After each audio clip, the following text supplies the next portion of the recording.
PSG are officially the best team in the world, and they just gave Europe 5 secrets to dominating European football. And if other teams don't start to copy, then PSG will only continue winning forever. No.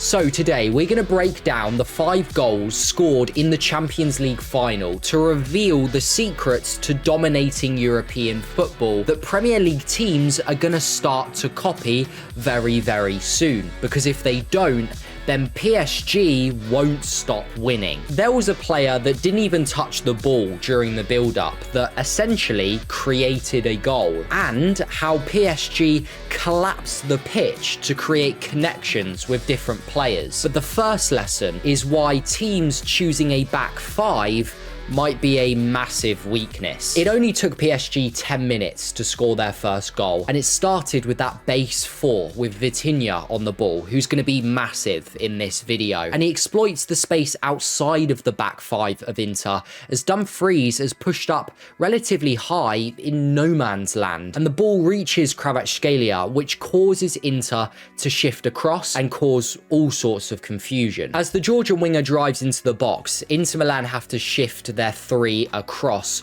to cover that left-hand side and overcompensate with the amount of numbers on that wing, and leaves the midfield to drop deep and slightly flat-footed. So when the ball reaches Vitinha again, he has that time and space on the edge of the box to pick out a precise pass in behind for Desiree Doué. And that overcompensation in numbers and flat-footed midfield leaves DeMarco having to rush across to his front post, leaving Hakimi all alone in front of the 6-yard box. So what can Premier League teams learn from this? Well, it's a lesson that if you push your fullback too high, those spaces on the outside of your 3 centre-backs can be exploited. So if you don't get your press right and your back line has to shift across, numbers can get confused, distances can become muddied, and players on the other side of the pitch can become free. But this is just the first weakness exploited by PSG. There's still 4 more lessons that Premier League teams are gonna have to learn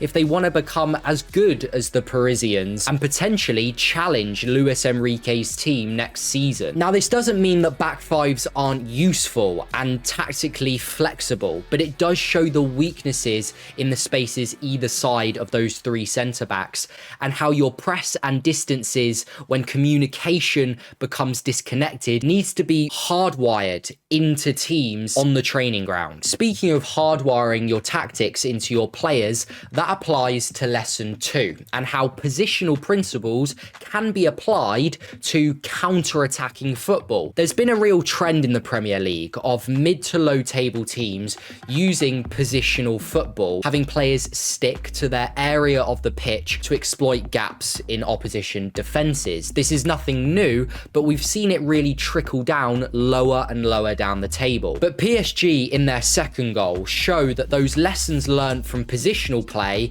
can be used when counter-attacking teams, specifically in the principle to overload to isolate. As Kvaratskhelia drives up the pitch looking to see 2 PSG attackers driving into that space in behind, Ousmane Dembele receives the ball on the edge of Inter's box, and once again the Italian side are overcompensating with the amount of numbers on that left-hand side, but not least because PSG are using the momentum of 3 of the 4 attackers to exploit the space on the left, which leaves Desiree Doué in a dangerous, isolated position versus the fullback once he receives the switch from Dembele. PSG have travelled a lot of meters with very little passes, typical in counter-attacking football, using as smaller passes as possible but travelling the most distance. But once they get into the danger zone on the edge of Inter's box, that's when they use the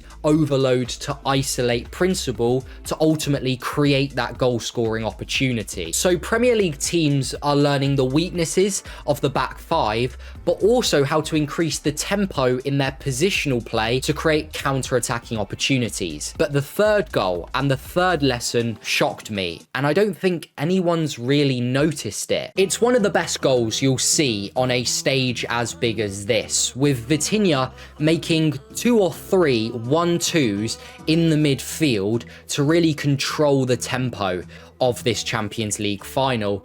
And he finds Ousmane Dembele, who attracts the centre-back coming off of the back line to pressure the Frenchman. But again, that extra bit of brilliance, which is needed in every team, where he flicks it round the corner, back to Vitinha, creating the 3v2 opportunity, which gives the time and space to Desiree Doué to score his second goal. But in the screenshots that I've showed you, there's one player clearly visible, but doesn't touch the ball, which is the architect of this goal. Let me take you back to those 1-2s by Vitinha. The brilliance and tempo control of the diminutive midfielder is what catches the eye. But if we look at the movement of Fabian Ruiz, that's where we see the real intelligence in this midfield. This screenshot reveals Fabian Ruiz, although showing for the ball, never wanted it. He checks his shoulder as Vitinha picks his head up, and he could easily show for the ball, ask for it, and then look to find Dembele himself. Fabian Ruiz continues to pull backwards, further and further retreating into his own back line. He's attracting the Inter midfield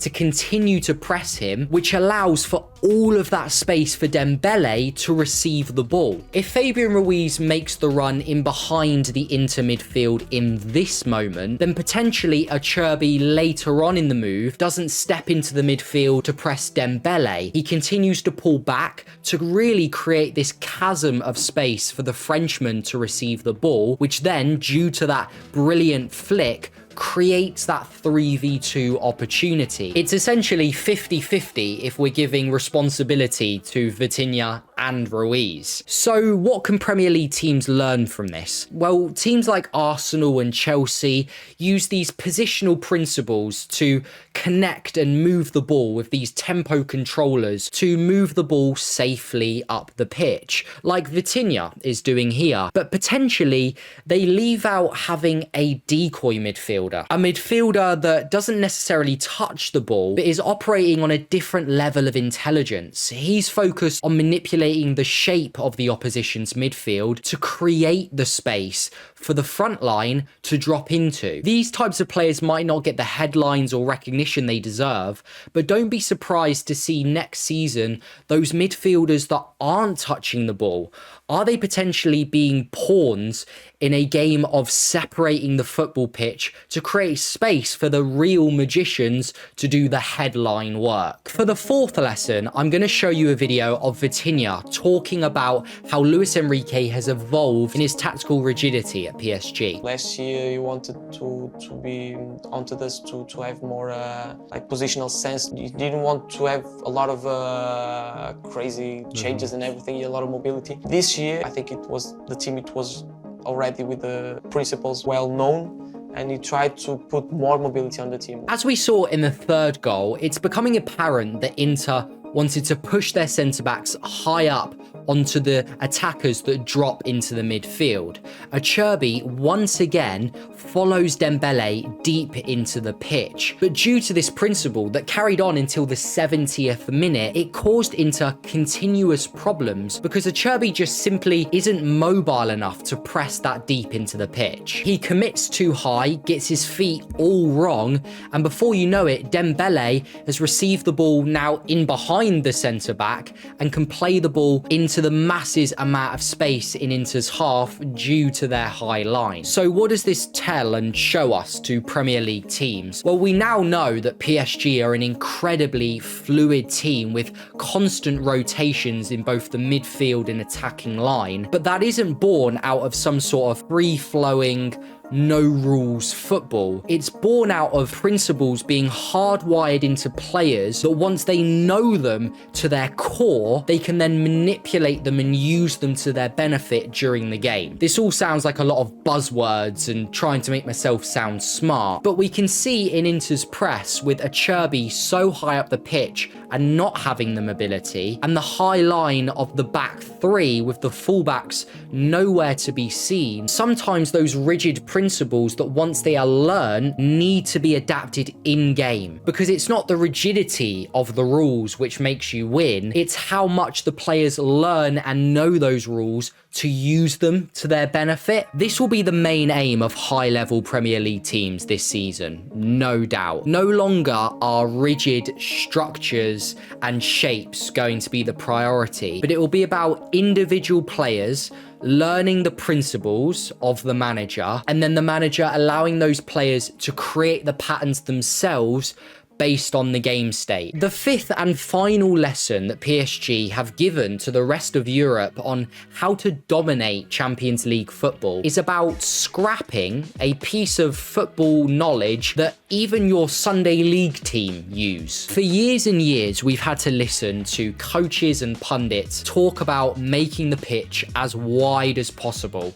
using your fullbacks or wingers to really pull opposition defenses as wide as possible, make the pitch big to exploit the spaces in between. But PSG will not do that if they don't want to. Rather than having their wingers be on the touchline, creating as much space as possible, PSG do the exact opposite. They actually collapse the pitch. Both Dembele and Doué are inside, in the box, ready to receive the ball from the midfielder on the outside of the box. Because Dembele and Barcola are close to the man on the ball, not only are they in dangerous positions closer to the goal, they can receive the ball easier from Mayulu, who eventually goes left, picks out Barcola, who just pauses that 1 second. And this is again that individual bit of brilliance that every team needs, no matter how much you've learned from PSG. As Mayulu releases the ball to Barcola and continues his run into the box, he actually changes the speed of his run to make sure no defender or no midfielder follows him. He actually slows down as he enters the 18 to almost give the defenders a slight bit of breathing room. They slow down with him, but because he knows what he's doing, he can then quicken up, make that darting run in behind and receive the ball and score a goal at the age of 18 in a Champions League final. Premier League teams are going to have to copy this because PSG are only going to get better, and the Premier League is only going to continue to be tarnished with the idea of being predictable and boring. PSG have had the same tactical principles drilled into them in a year under Luis Enrique, but in his second year, he's given them to the PSG players to play with, to adapt with, and to have fun with. It's a more creative, free-flowing idea of football that the Premier League are going to have to use, because if not, then PSG are going to dominate for years to come.